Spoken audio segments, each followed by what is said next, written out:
Hello again, John Burroughs. I am going to do chapter 29 of my autobiography, 7 Years to Life. This chapter is called Day Trippin' in the Cuda. If someone were to ask me what I miss most about New York after moving to California, I would have to say that aside from my old friends, it had to be the subway. As you have read in other stories, the subway is synonymous with freedom for a youngster in New York. If you were to place freedom on a young man's priority list, I would venture to say that on 80% of those lists, freedom would be second only to breathing and one place ahead of eating. Freedom in California meant having a driver's license and a vehicle to take you where your heart desired. My parents preferred to buy a new car every 3 years or so. My mom had told me that she was willing to give me her 1964 Plymouth Barracuda if I was successfully able to complete the necessary requirements for obtaining a California driver's license. It was already of paramount importance to me that I obtain those things necessary to be able to legally drive. When my mom told me about the Cuda, it was an answer to both of our prayers. Knowing my penchant for getting into trouble, you would think the last thing my mom wanted to do would be to provide me with the means necessary to get myself into more mischief. Her logic was that a car would keep me away from the house more often, and in doing so, would provide her with the peace and quiet that I often made non-existent for her. At the time, I was bouncing off the walls, anticipating my 16th birthday and the car and all the perks that go along with it. I remember wanting it so badly that I literally was awake for 36 hours straight prior to my 16th birthday, and on that day, my mother drove me to the DMV where I would take my written test and my driving test. On that day, any doubts about my burning desire to drive were quickly silenced by the 100% that I received on both the written and driving tests. The DMV instructor told me that he had been doing his job for 10 years, and that was only the third time he had seen someone get perfect scores on both portions of the test. And, please forgive my bragging, but that was also at a time when parallel parking properly was a big part of the test. Now that I had the legal privilege to drive, excuse me, I decided to execute a plan that was slowly coming to fruition since the last time I dropped LSD approximately 2 years ago. If you recall the story titled Mercy Trip, where I had taken my first tab of acid and embarked on a trip at the house in the Haight-Ashbury district, where the house was designed to ensure a pleasant and memorable experience. After that acid, Disneyland, I remember over the ensuing months of thought, I became extremely curious as to what an acid trip would be like out in the real world, and to experience it in a solitary manner, devoid of any other people experiencing it with me.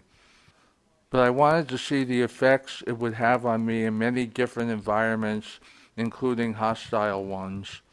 The first thing I had to do was find LSD that I could be 100% sure that it was pure.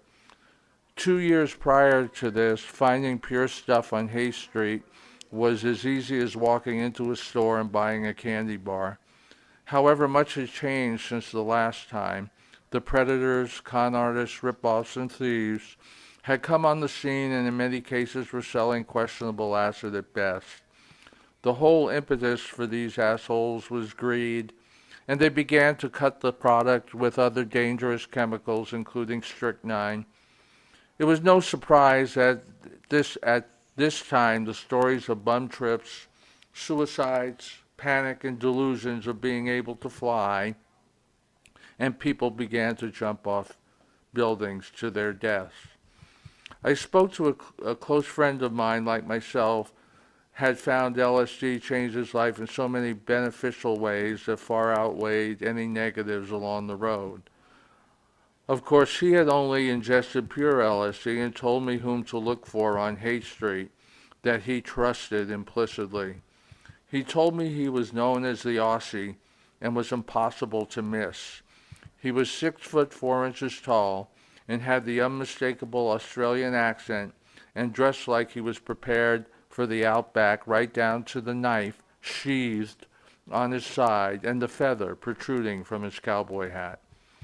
I found the Aussie and he looked and sounded exactly as advertised. I told him who referred me to him and he enthusiastically launched me into a diatribe about what a great person my referral was. I had a full itinerary planned and I was anxious to begin my solitary journey. I knew that engaging in conversation with the Aussie could take time away from what I intended to do. Therefore, it was critical that I drop the acid and get moving. I took the acid and started my stroll down Haight Street towards the Panhandle and the outer boundaries of Golden Gate Park.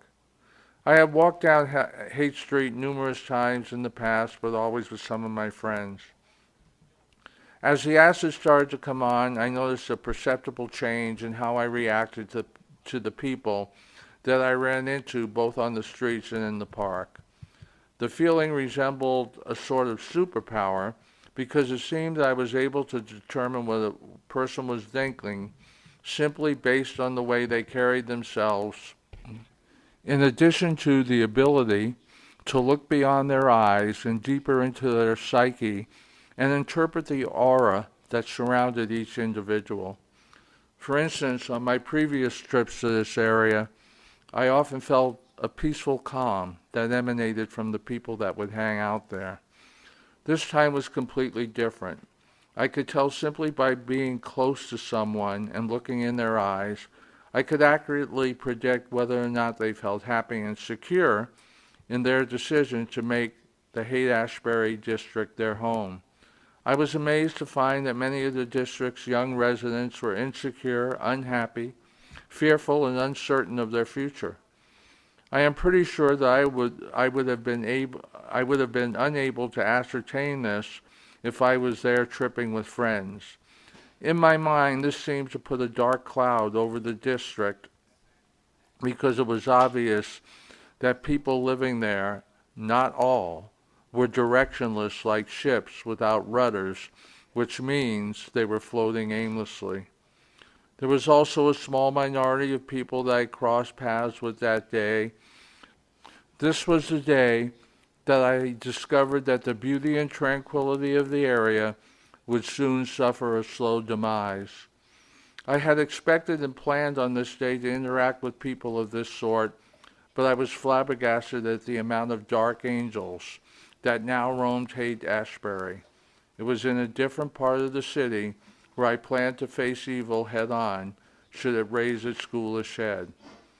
Feeling disappointed with the pressure setting in, I found my way back to my car and drove to a place that I was certain would reverse my mood. I drove a few miles out to the San Francisco coastline and parked just outside of Fleischacker Zoo.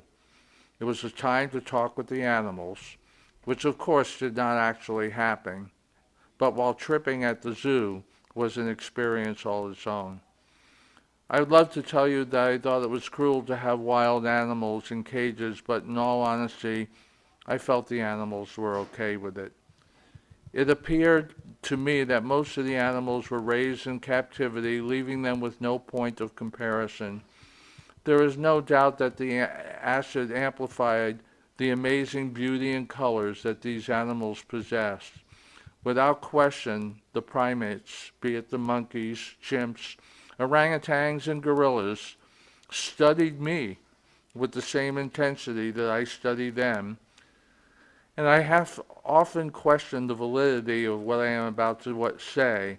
However, I swear when I went to each of their cages, they came as close to me as possible, and in the way they cocked their heads and looked at me, I knew that they were connected at a different level that either of us had felt before when visiting the zoo straight. Next, I walked across the coast highway to the beach to rest a while. The beach in San Francisco was always overcast, dreary, and cold, but those conditions could not lessen the exhilarating effects that the smell of the salt air and the waves gently lapping on the shore provided. The beach had served its purpose. I was thoroughly energized by the cool ocean breeze. As the sun was setting on the horizon, I headed back to my car and started my drive towards Fisherman Wharf. I have been there many times with my dad when he was in town. He would take me to where his ship was docked, and more often than not, he would make sure I had a lavish meal down in the mess hall. I think the LSD brought those memories rushing back to me for the first time. Despite our differences, I knew he gave a genuine effort at being a good father. When you're the captain of a freighter for 9 to 10 months of each and every year of your child's life, you have very little time to practice fatherhood. Those memories were an added bonus, but the real reason I went to Fisherman's Wharf was not the emotions or insights that I have just mentioned. It was for something that only an acid head would consider worth the time, effort, and expense to do. Someone had built the first sit-in-your-car drive-through car wash that I had ever seen. The first time that I went by it, I remember thinking to myself that it would be far out to drive my car through that wash someday on acid and to roll down the windows just before reaching the giant blow dryers. Today was going to be that day. I drove my car on the track that guides the car through each stage of the wash. The sound of the high-pressure water hitting my car in conjunction with the mechanical brushes slapping the car in the front, sides, and rear sounded like a bizarre symphony from another planet. When you throw in the astonishingly brilliant multicolored soaps and waxes that engulf the car, crank up the 8-track, you basically have a mini Fillmore auditorium in your car. After the rinse machine and the soap had been removed from the car, the luster of the paint shining through the water bubbles had formed on the hood of the car, assisted by the lights of the car wash, and heightened the sensory perception from the LSD, created reflections that words could not adequately describe. The car had been thoroughly rinsed, and as the track moves along, you hear a faint hum that becomes increasingly louder as the car approaches the wind machine. As soon as I heard that faint hum, I frantically started to roll down the windows. Thankfully, my car is a coupe, and there are only 2 windows to be rolled down. The windows were now completely down. The sound is now a deafening roar as I'm on the verge of entering the wind tunnel.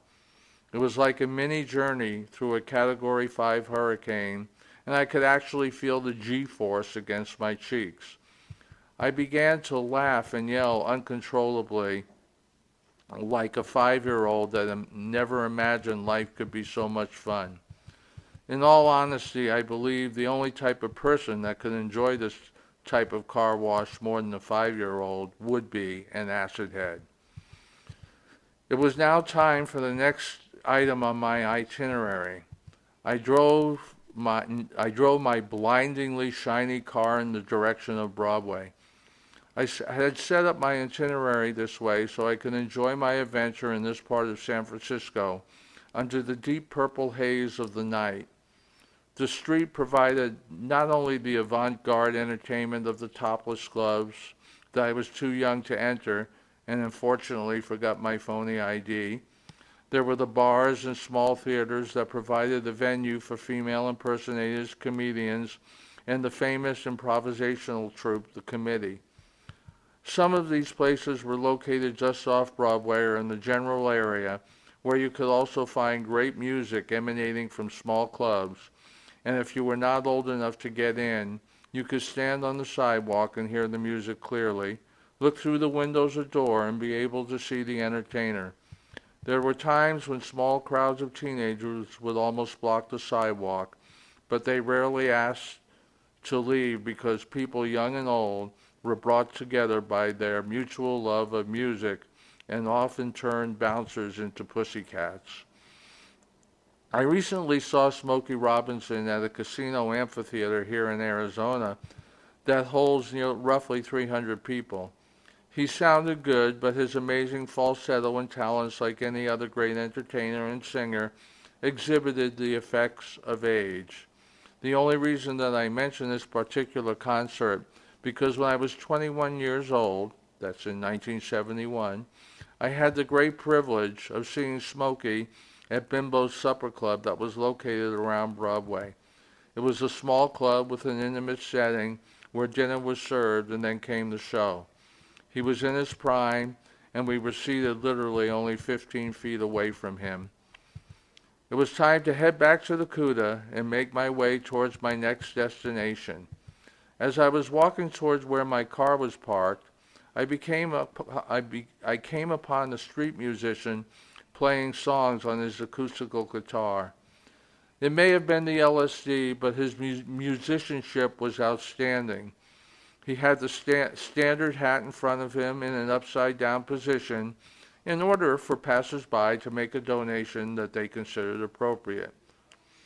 Because of his skill level, it was extremely easy to recognize the songs he was playing, regardless of the fact that the lyrics were not included. Though I thoroughly enjoyed what I was hearing, most people barely noticed him, and his hat may have had $3 or $4 in it. To most, great song lyrics are just as important, if not more so, than the music. Imagine Bob Dylan's Like a Rolling Stone without lyrics. I knew the words to almost every song he had played thus far, so I decided to give him a little help. I sang with him for the next 45 minutes, and people began to stop and listen and occasionally applauded. It was almost like performing a set at a club. We began to discuss with each other in between songs what we were going to perform next. This situation actually intensified my high, and it felt like I had known and sang with this guy for years. The dollar bills began piling up in his hat, not necessarily because of the quality of my voice, but most people recognize lyrics to a song quicker than they recognize the chords. We thanked each other for the opportunity and experience we had shared. I had to leave because I felt my next destination calling to me, and it was this destination that I had been anticipating with great curiosity. It was now time to experience the dangerous and forbidding Tenderloin District. I knew of a parking garage on 9th and Market Streets, and that is where I decided to park my beloved Cuda for obvious safety reasons. I got out of the car and decided to walk down Market Street before heading up to Eddy Street, where most of the action took place in the district. A short way into my stroll on Market Street, I noticed a small flashing sign that said Pool Hall with an arrow directing you up a flight of stairs. I made a mental note to add this to my drug-enhanced journey before leaving the city. As I was approaching Eddy Street, I began to have second thoughts about exploring the Tenderloin due to a creepiness that made my body shudder uncontrollably. However, I had been anticipating since the day began, and my anticipation trumped my fright. Like any big city ghetto, the sights, smells, characters, pimps, hustlers, and prostitutes resembled a figurative warning sign with oversized uppercase letters that said, "Enter at your own risk." There was a disgusting scent that I will try to describe. It made anything else that was dangerous about the district pale in comparison. This was unlike most ghetto odors, such as the steam rising from the manhole covers, the unwashed smell of the bums that sat half passed out against the buildings, the smell of cheap alcohol emanating from the small bars, usually packed with people trying to drown their miseries, the smell of long expired food coming from filthy and putrid greasy spoons that tried to pass as coffee shops. In most cases, the food was prepared by cooks who were as greasy and unwashed as the places where they were employed. Also, if your senses were operating at peak level, there was a faint odor of urine on the streets. No, this stink was far more foreboding. It was the smell of rot, decay, and approaching death. Much later in my life, I was living in a mobile home that had add-on air conditioning. A family of possums had inexplicably gained access to the air conditioning vents. However, they were unable to find their way out. They eventually died in the vents, and over time their decaying bodies created a putrid, unbearable smell that seemed to be stronger at different parts of the home and at different times. We could not figure out what it was, and we began to contemplate staying at a hotel just to get away from it and clear our thoughts because we were all starting to feel illness coming on. We decided the best thing to do was to have a licensed exterminator come to the home and examine the situation. He discovered the rotting bodies of the possums and removed them. It was just a matter of minutes before the odor dissipated. However, there was not an exterminator alive that could eliminate what I smelled that night in the Tenderloin. It felt remarkably what could have been an outer region of hell. As I started to proceed down Eddy Street, one of the first buildings I encountered surprised me greatly. It was a ramshackle chapel with a sign that said, "Never close, please drop in if you are in need of conversation." Apparently there were people at work here behind enemy lines in an effort to save souls and bring dignity back into one's life. I stopped and looked at the building, and at that moment I realized two things. First of all, I now discovered that I knew far less than I thought I did. And secondly, I was convinced, though it was fairly obvious, that I would never know all the answers to all the questions that had been consuming me for the last couple of years. You know, and I know, that one's life is not nearly enough time to learn the meaning of our existence.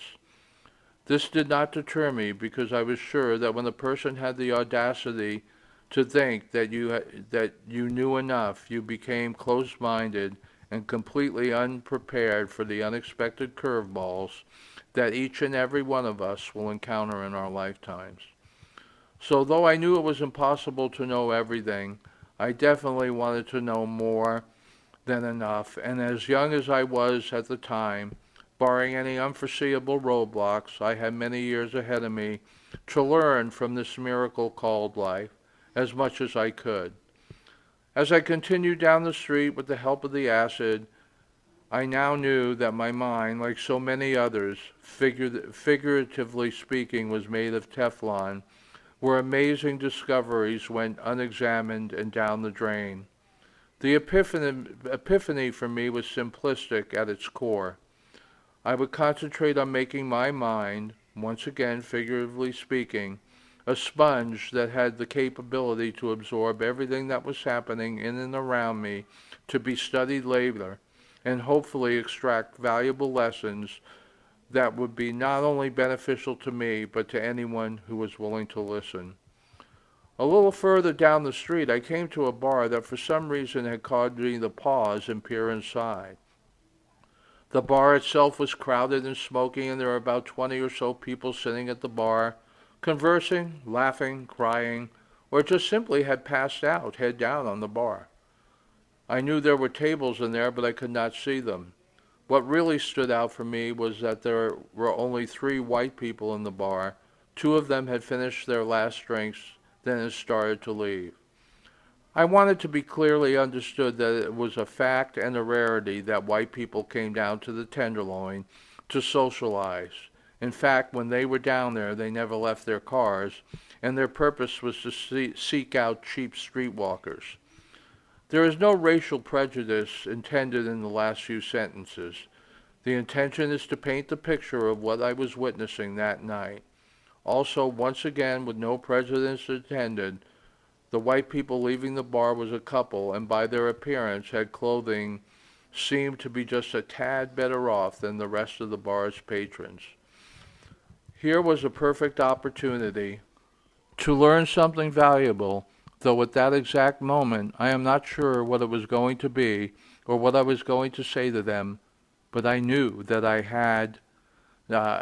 I was not going to let this opportunity go to waste. I really started to peak on the acid, so throwing all caution to the wind, I decided to tell them the complete truth in every detail as to why I was there, what I was on, and every place I had been prior in the day. I was hoping that by being forthright and honest, they would allow me to ask a few questions and in turn give me some honest answers. I doubt I can remember our entire impromptu interview word for word, but I will endeavor to be as accurate as possible because the memory of it still remains strong, and what I learned from that couple that night came in quite handy many years later as I was beginning down my own road to self-discovery. As the couple exited the bar, I asked if I could speak with them. After I told them what I had been doing that day and for what purpose, I asked them if they would mind answering a few questions. I asked the man, "What are your names?" He replied, "My name is Jim and this is Marcia," and she prefers that her name is spelled Marcia, Marcia. My next question was, "Have either of you ever taken LSD?" Their answer in unison was a resounding no. I then inquired about their ages, and I learned that Jim was 50 years old and Marcia was 51 years old. I asked their occupations, and Marcia said, "We both wait tables at the Blue Fox, an exclusive high-end restaurant." I then asked Marcia if waiting tables was something she had chosen as an occupation. She answered, speaking for Jim and herself, "In another lifetime, we were both employed by the same manufacturing company located in South San Francisco. As a matter of fact, I was Jim's boss." I then posed a three-pronged question. How long did you work there? What did you do there? And what was behind your decision to live in this area? The questions seemed to excite Jim, and he became very animated, perhaps in anticipation of telling his story. I also believe that he relished the opportunity not only to give an account of how he ended up residing in the Tenderloin, but there were lessons learned and philosophies he formulated that he was anxious to pass on, especially to a young green kid that for whatever reason experienced in his life. The following is the long answer that Jim eloquently gave. He started by saying, "Back in 1946, I was in college completing my last year of acquiring the necessary requirements to obtain my bachelor's degree in mathematics. I primarily did this for my father, who, though we are estranged today, I love very much. He has always wanted the best for me. However, he never really inquired as to what my goals for the future was. In those days, a college degree was not treated with the same reverence that businesses treat it with today. While I was attending college, most of my friends went to work straight out of high school. Many of them latched on to companies that provided lifelong careers and benefits as long as you worked hard. For these guys, that was their only ambition, is to have a decent paying job that supported them and their future families, along with the ability to purchase a few toys. They had nice clothes, nice cars, and apparently very few concerns because their futures looked bright and the so-called biggest worries in life had been eliminated. I was extremely jealous of them because I felt that my time in college had been wasted because I was basically broke with no direction. I wanted to be able to support myself, which in those days the economy was booming and entry-level jobs were plentiful. So I applied for a job on the assembly line putting together transistor radios. Remember them? For Emerson Company. The money was good enough for a young man to rent an apartment, have a car, expand his social life, and believe it or not, have a little money to put aside. Life was good, and I was on my way. After about 6 years working on the assembly line, I started to become bored, so when I went to work each day, I would study the assembly process and came up with a few ideas that I thought would expedite the process so that more units could be shipped each day and create greater profits without compromising quality. I went to my supervisor with these ideas, and he brought them forward to his supervisors. He gave me my due credit for these ideas, but at the same time he was recognized for encouraging creative thinking in the people that reported directly to him. The ideas were implemented and the benefits were quite substantial. They promoted him to a higher position and promoted me to fill his position. I was now making a higher salary and feeling proud of myself that I was not only able to help the company, but I was able to help others in the process. My former boss and I were not only the ones to benefit monetarily from these changes. The people that worked the line all received raises because we practically doubled the profitability of the plant. The few people that had been there as long as me and even longer appreciated the higher wage because working an assembly line, even though conversation was allowed, became tedious and boring. The bottom line for me was that the exhilaration and joy that helping other people improve their lives is a feeling unlike any other. Now I began to feel that I could change the world. I made other changes in my new position as a supervisor. However, to detail all of them would take more time than is necessary to answer your original questions. Put it this way, I developed a reputation for being innovative in addition to be a highly regarded asset to the company. Management at its highest levels became aware of the things that were implemented, and the fact is that the dramatic increase in profitability was the single most important factor to them. I was invited to meet with them in the executive offices where I was told that I was being promoted again this time to Director of Operations for the Northwest region. Numerous responsibilities were going to be added to others that I was already accountable for. However, the increase in earnings, stock options, etc., would make it well worth my time and effort. You have to understand that I always viewed myself as an ordinary man, and though I strongly desired to live a comfortable life that would take care of my basic needs and some guilty pleasures, materialistic things and wealth that drastically exceeded what I needed to be happy, I never really cared about them. I wasn't long in my new position when I discovered in order to be successful, the balance that I so greatly coveted in my life was going to slowly disappear. I then realized that in most cases, not all of them, management at the highest levels considers themselves to be royalty. The more I dealt with these people, the more obvious it became that wealth and power is an addiction like any other, and if you're not aware of what truly matters, then it will eat you alive. It is a polarizing feeling when you discover that your talents is being used to contribute to someone else's addiction to greed and power. It was impossible for me to comprehend that in order for me to meet new expectations that now rested on my shoulders, and yet I felt there was no escape. Pressures mounted, responsibilities increased, deadlines became impossible to meet unless you did it by using fear as an impetus for your subordinates to blindly follow your every order. Then you were destined to fail. So I did what every other promising hotshot did when they realized that the solution to their dilemma was to sell their soul, and as those before me who refused to sell their soul and denied the reality that was setting in, turned to alcohol. That is exactly what I did, and though it was the toughest path imaginable, I made that choice. He paused for a moment and then continued. Look over my shoulder at the people sitting at the bar and explain to me the difference between them and those executives in corporate America that have come to rely on booze to get them through each day, each week, each month, and each year. The difference is that the executives not only have the pressure of corporate targets, but also the material possessions that were once considered desires, not necessities, have now become just that. They have become accustomed to a more lavish lifestyle for their families, so much so that a return to a simpler, less expensive lifestyle now seemed unimaginable.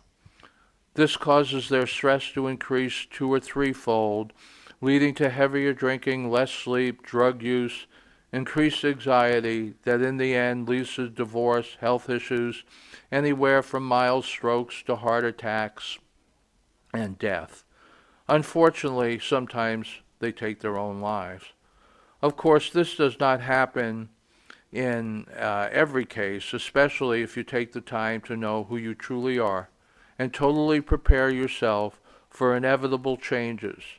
The single most undeniable change that occurs in life is that eventually, depending on the person, idealism surrenders to realism.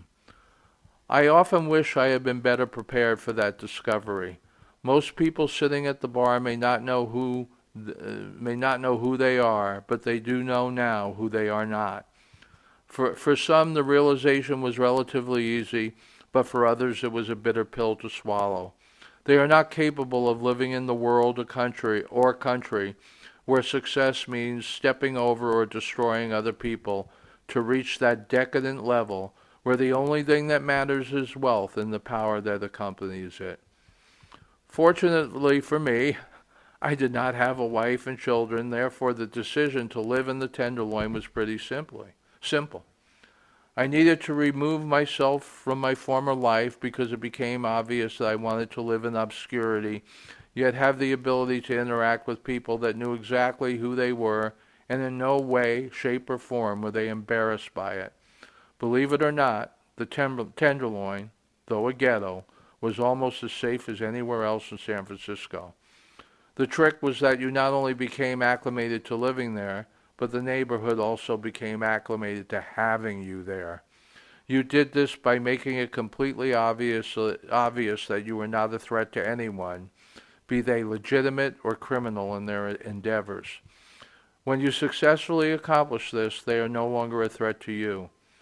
In my case, because of my education and experience, I have become one of the people that others in the neighborhood come to for advice, whether their problems are mathematical, financial, spiritual, or relationship based.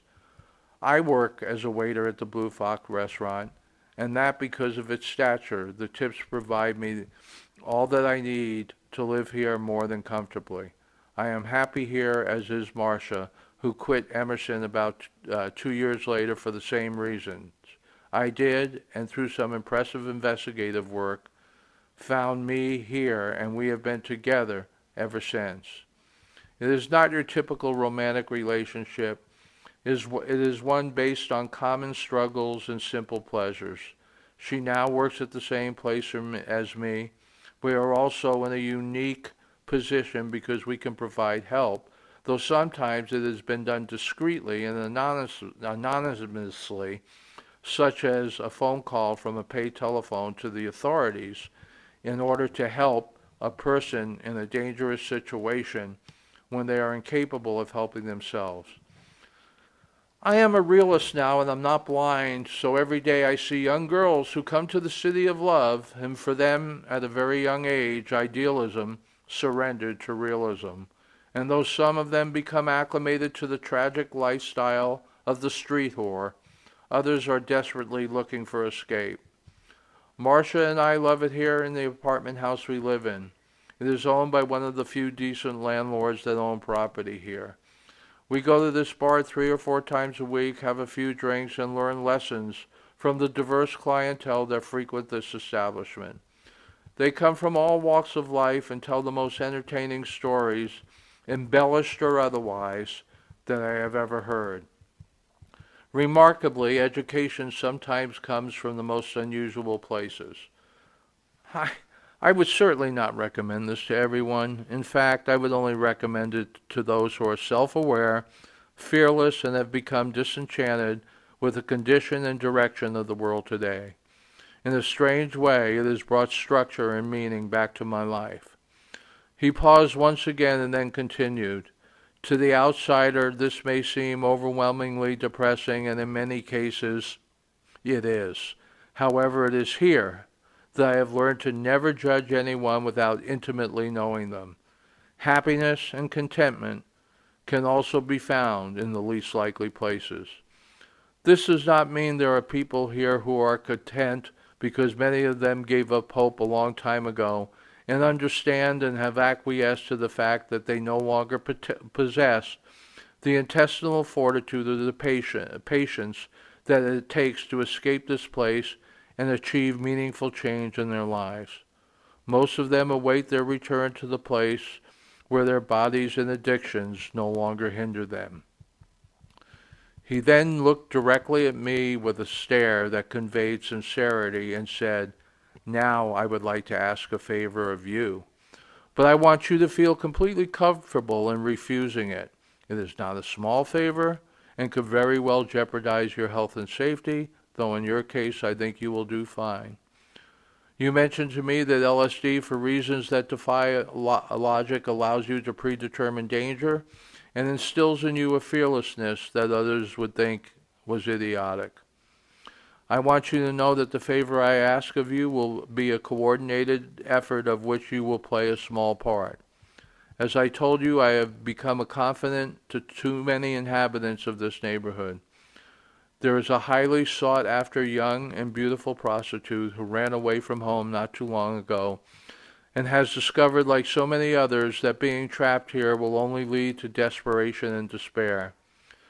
She is under the thumb of a pimp who is in the process of addicting her to heroin and then using that addiction to expertly manipulating her into thinking he is all she has in the world. I found out about this because she came to me for help. You need to understand that even though the pimps in the area do not perceive me as a threat, any communications with their girls has to seem like harmless chatter.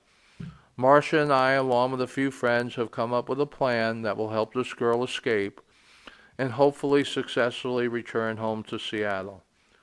We have yet to try and execute this plan because of one missing component, and that is the right person to put it in motion.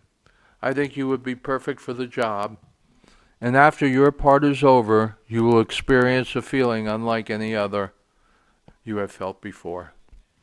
The girl works 5 blocks down the street, concealed by a recessed entrance to a seedy combination hotel and coffee shop. You cannot miss it because directly in front of it there is a pay telephone booth that she has begun to use due to her popularity to communicate with her Johns in order to relay to them her availability. Here is how we think the plan would play out. The first thing that would be done is phone calls. One to a friend of ours who would be waiting for her cab at the rear service entrance and loading dock for the hotel. The friend would tell us if he is available, and if so, how long it would take them to get to the hotel, and that if our calculations are correct, would be 25 minutes. The next call would be to the phone booth in front of the hotel, and hopefully the girl would answer. We would then tell her the plan was on, and she would look for a person that we described to solicit. That person would be you, and I have to say, you would be quite easy to describe. She would approach you and make it appear that you were negotiating for her services. The charade would continue, and you would both enter the hotel, at which point another friend that works there would secretly usher her to the loading dock, and she would hop in the cab that would take her directly to the Greyhound station, and my friend will make sure she gets on a bus that is destined for Seattle. She will have enough cash to last for several days. Her pimp will be in close proximity in order to watch you negotiate with her. It will be your job to go to the hotel room, turn on the light, and pull down the shade to give her pimp the impression that services were being rendered. This will appear normal to the pimp, yet she will be on her way home.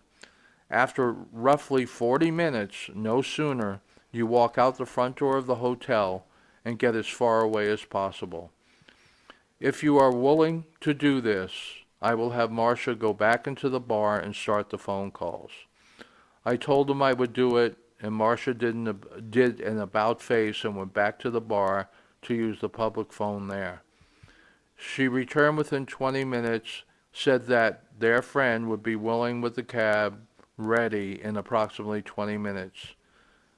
Jim then peeled off $20 bills from a roll he had in his pocket, gave them to me, and told them to put the money in my wallet. He told me he could not give the money to the young prostitute because her pimp would be offended because pimps did not like anyone else taking care of their girls' needs in any way. Jim explained that in the mind of a pimp, this would be undermining their authority and control of their stable. He told me that when I got to the phone booth down the street and the girl approached me, she would ask me a few meaningless questions and make it appear as if we were negotiating. He said to take my wallet out, offer her the money, and she would refuse it because it was a known rule that the money should never be exchanged on the street where people, including undercover cops, could be watching. He said that once I was inside, before heading up to the hotel room, give her the money and she would go to her hiding place on the loading dock to await the arrival of the cab. He then told me to be on my way and take my time so as not to appear nervous or suspicious. I have to admit that at this time my apprehension began to take hold and the fearlessness that I had once felt from the acid began to wane. But as the saying goes, I was in too deep, and the adrenaline that began to rush through my system overcame my apprehension. In fact, I began to feel like I was playing a part in a movie. I never felt so exhilarated in my entire life. As I was making my way down the street, I was abruptly confronted by two young men, both a couple of years older than me. And unfortunately, the bigger of the two guys was branding a knife that was of intimidating proportions. The other guy probably could not have met the height requirements for some rides at the county fair.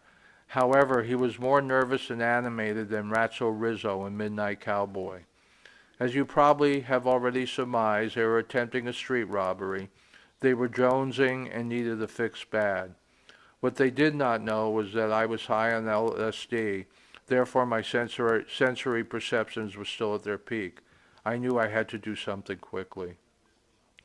I found in this situations that I have found in others that sometimes the sense of sight was the least reliable, and if I were to just rely on sight, I would have been enormously disadvantaged. In this case, the smell of fear and the quiver in their voices told me that without a doubt they were more afraid of what could possibly happen to them than I was.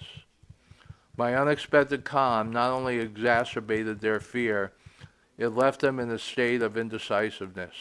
Aside from the money Jim had given me, I had $35 of my own money in my pocket. Thinking quickly, I said to the big guy, "Look, I know why you're trying to rob me, so let's solve it quickly. If you guys don't get some shit pretty soon, you're going to be bouncing off the sidewalks. I'm going to make the assumption that you know where to get your shit. However, at this point in time, you are tapped out." I pull a couple of $10 bills out of my pocket, and then in a very confident voice I say, "Take these two tens, get the fuck out of my way, and go get your fix before you are in full withdrawal." They grabbed the money and disappeared. Though this sounds like it was taking an exorbitant amount of time, it was actually over and done within the span of 5 minutes. I continued down to the phone booth, and as planned, this young girl, who had an amazing resemblance to Jodie Foster in the movie Taxi Driver, approached me, and the plan was in motion. I followed my instructions to the letter, and I exited the hotel by the front entrance, and I began my journey back to my car. As I was walking back, two things came to mind. What I had just experienced was life imitating art, and I just knew I had to stop by the pool hall that I passed on my way to the Tenderloin. I went upstairs and was pleasantly surprised with the ambience of the pool hall and the superb conditions that the pool tables were in. Superb condition that the 8 tables were in. I went up to the desk and requested a table. There are another 2 tables being used and perhaps another 5 or 6 people watching. All the tables were old school, and by that I mean aside from the house lighting, a single lamp attached to the ceiling hung over each pool table directly in the center. The reason I mention this is because when a single lamp was hung, as I previously stated, you can play by what is called light theory. This simply means that the light reflects on the ball in different positions, and depending on whether you want to cut the ball in or bank it in, once you have learned the theory, you know what reflection to aim for.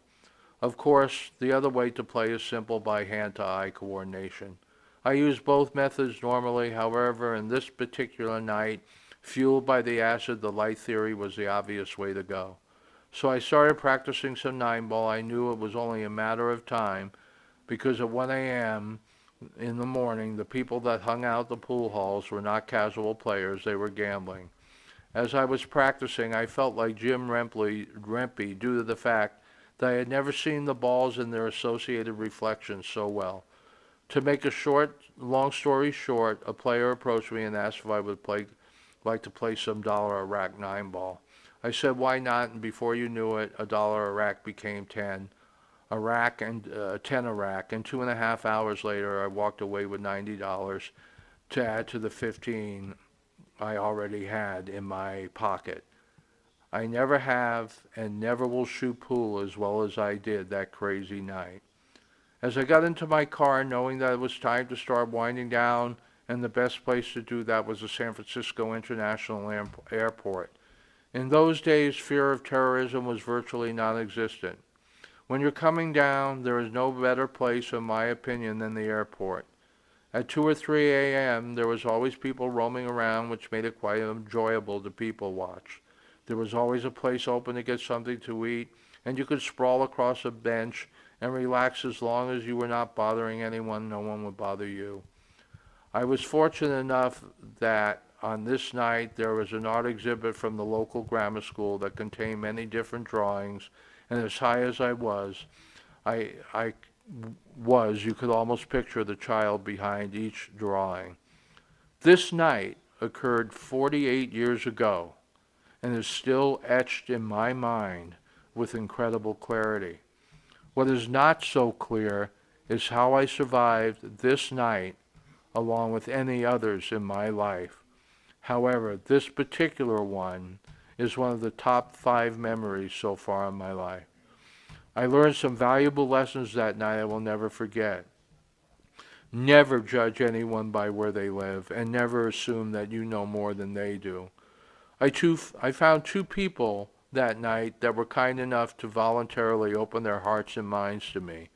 They allowed me to participate in an unselfish and humane act of kindness that not only freed a young girl from a life destined for tragedy, but for the first time in my life, instead of doing something stupid, I was experiencing something few people ever will, and after all the times I doubted myself, I discovered through all the anger, I am nothing but a softy with a heart of gold.